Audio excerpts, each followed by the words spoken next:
Better brain health means no substance use at all. So that's really important to keep in play while we move forward. So one of the things we want to talk about, start off with, and we'll finish with this as well, is meditation, or what they call mindfulness. So meditation is about emptying your head, right? Well, not really. In fact, it's quite the opposite. Mindfulness is not about emptying your head, it's about making your head full of really important and benefiting things. It is, however, about learning to be still, both physically and then focus your thought, mind, activity in helpful ways. So it's a double thing. Your body and your brain need to be in sync and actually focus together. It's really important. A term sometimes, as I said, used for this is called mindfulness, where you learn to focus on things that matter and set anchor points to help you make sense of things and use them to move forward, not just trying to forget them. So sometimes people think, I just want to empty my brain so I can't think about things. But unless you've got, again, that take-up principle, unless you displace those negative thoughts or bad experiences with something better, they just keep going back to the default position. So mindfulness is about not just blocking stuff out, but about recalibrating and reinserting and developing new and better thoughts and better processes moving forward. And breathing exercises, interestingly enough, breathing exercises go really well in this space of mindfulness, which we'll talk about a little bit more at length in a minute. Before we go to the Om space, I can see some of you guys going, oh, I'm not going to get into that whole Om meditation space. I'm not talking about that. It's really important that we work on some of the intake issues. There's no good having mindfulness and meditation and stillness when our intake, and again, the stimuli from the culture, as well as our food intake, as well as our other things we put in our body, they can really interfere with that. So you're actually sabotaging your mindfulness in the first place. Because bad foods, poor sleep, and no exercise all impact not only our mood, but brain and body functions. Most of us know this, but it's important to hear it again. It's really important that we sort that out to start off with, so our mindfulness can really work better for us. So it's really hard to be still and focused when you're jacked up on sugar. That's the reality. Okay, 4 key areas we're going to look at, just quickly, and again, you and your coach, you and your teacher, you and your parent can spend time talking about this at length afterwards. We want to just get the ball rolling on this. So the 4 key areas are food, exercise, breathing, and sleep. So food's really, really important, guys. So we're going to look at some key excerpts from some studies. We believe that these negative effects of a high fat and high sugar diet could result in memory loss and learning problems. How can this happen? Well, basically the brain is an organ that changes rapidly, constantly, and forms new synapses as we learn and form memories. And diets high in saturated fat and sugar interfere with the brain's ability to change and adapt quickly. Thus, it is necessary for neurons to receive quality nutrients from a healthy, balanced diet. That's the science. Now, our results from this study showed that eating a high fat and high sugar diet produced inflammation in the hippocampus. Remember, we talked about that previously. Because astrocytes and microglia become activated in response to the harmful environments. Just like your brain responds badly to harmful environments, so do we. We're in harmful environments. Interestingly, same factors in play. Studies done by us and by other scientists have found that a type of fat called saturated fats, which is very abundant in processed foods, can directly damage neurons by changing the way they use energy and by increasing molecules that cause stress and inflammation. See, this is interesting. The diet can generate stress factors in your brain, which is really important. Now, it's interesting. There are 7 foods, there's more than 7, but there's 7 foods simply that may help you develop a good brain. They're found from the evidence. Eggs, Greek yogurt, greens, fish, nuts and seeds, oatmeal, and apples and plums. Now, there are more, of course, but just investigate that data and check those out. They could be really useful. So that's kind of food, but what about exercise? Now, this is interesting. There's lots of data out there about exercise, so we really want to try and make this as simple but as broad as possible so you can have a play in this space. Activity, no matter what it looks like, is important. Movement and activity are important. So you just get that in your head to start with. Movement and activity are important. Sitting in front of a video game for 10 hours a day, 9 hours a day, 4 hours a day, 2 hours a day is not helpful without a lot of activity, physical activity to bounce out of that. There are different ideas and different benefits around exercise. Movement's key, guys. What these scientists did is they just put rats through some different regimes and they put rats through strength training and rats through aerobic training and see what different results. It was interesting that rats that did strength training and interval training did not see much improvement. But when it came to aerobic training, the researchers noticed that the aerobic exercise rats had the greatest increase in the new neurons and therefore had the largest BDNF increase. Now, we talked about that earlier, and you saw it in that video about BDNF. Weight training, interesting, those that did strength training had a 46% lower chance of early death than those who did no weight training. So weight training is important as well. Now, interval training can work like aerobic training. So all these factors work. In other words, there's no exercise that's really bad for you, but some have different elements of benefits and different elements of helping you strengthen certain areas. So looking at weight training, aerobic, movement, all important. Now, also they noticed that motivation matters. Motivation matters. If someone was compelled or forced to do exercise, and this is why it's important to find exercise that you enjoy, then it increased the cortisol levels. Now, the cortisol level starts to fight against your calorie burning level of fat in your body. So it's really important to find something that you actually like doing. So I know I'm not a big exercise fan, guys. Especially at my age, the older I get, it's hard work. It's a discipline for me, but I love playing basketball. I just love that. It's great fun, especially with other guys. Unfortunately, we just can't get together.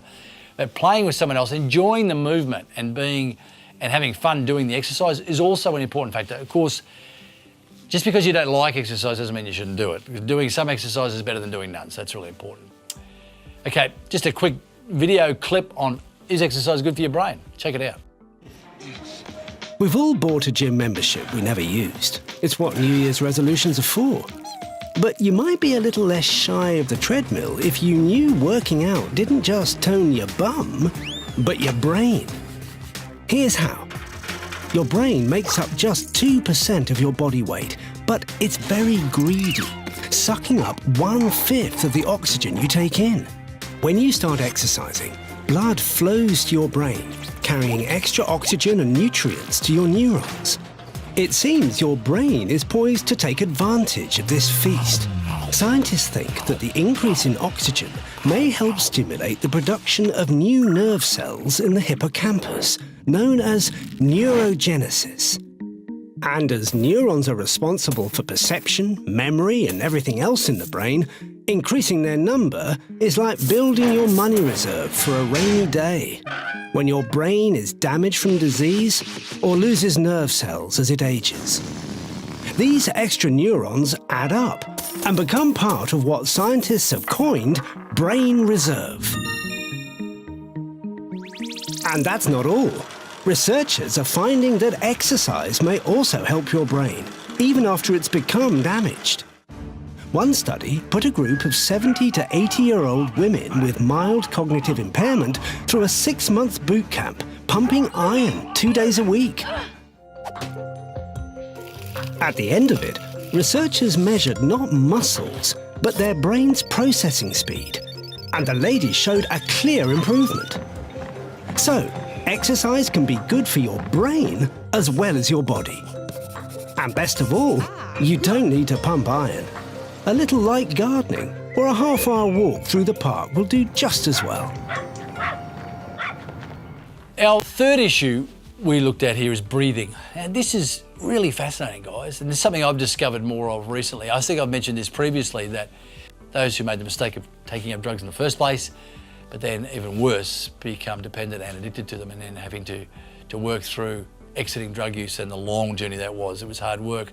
And when we talked about the difficulties they had and all the sorts of the feelings of lack of control and stress, and it was hard work. I mean, as I've said many times, walking back out of drug use is so much harder than walking into it. And that's why you've got to be careful.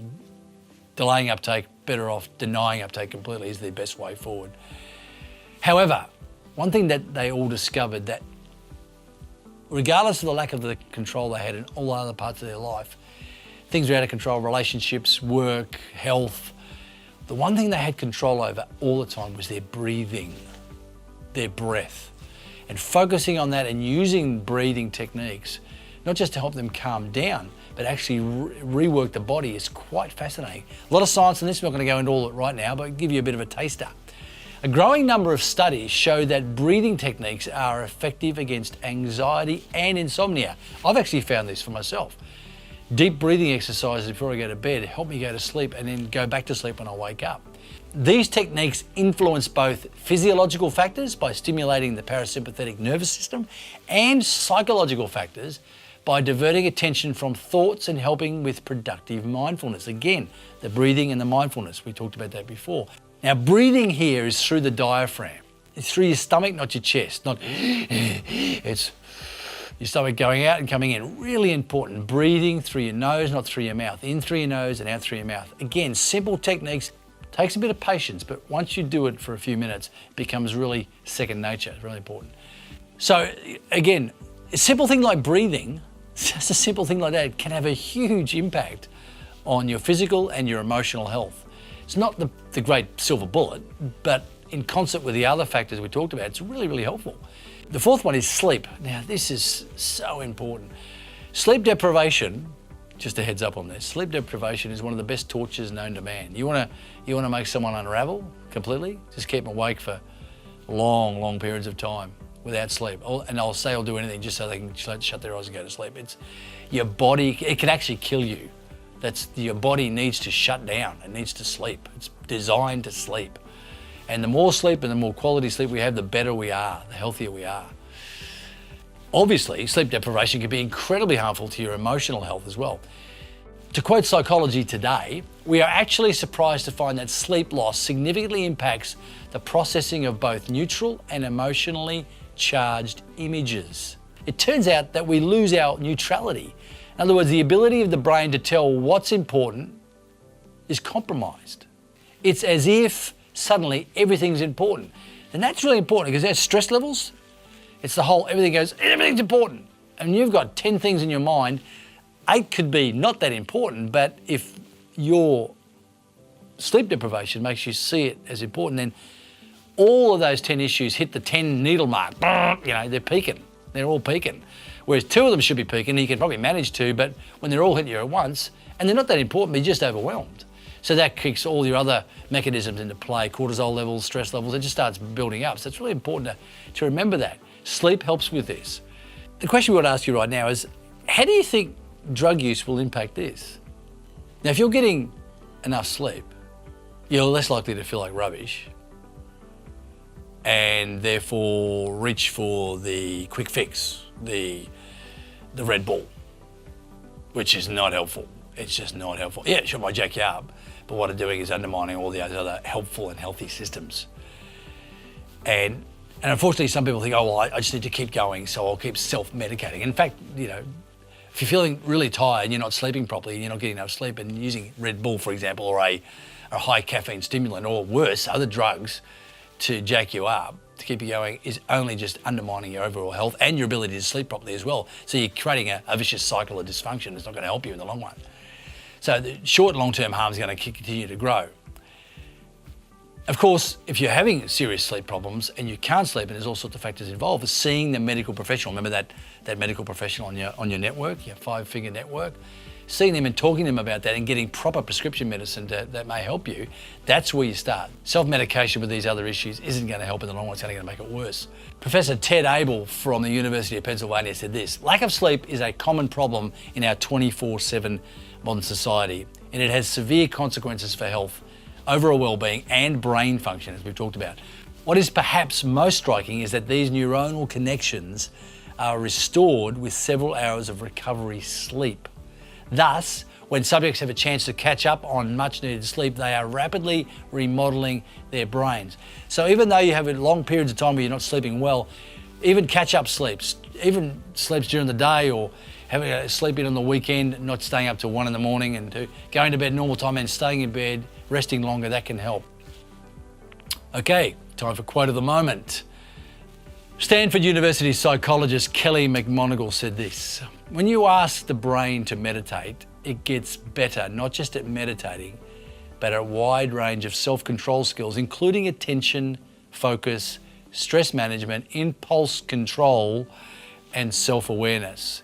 Really important, I'll say it again. When you ask the brain to meditate, talking about all the things we've talked about before, good sleep, good health, and then the meditative mindfulness process, it gets better, not just at meditating, but at a wide range of self-control skills, including attention, focus, stress management, impulse control, and self-awareness. So back to that mindfulness toolkit we talked about at the start. We're going to bookend this session with this. Important again to reiterate, stillness in both body and mind. That means no screens or distractions. Reduce the sensory overload for this process. In other words, get that stuff out of your space.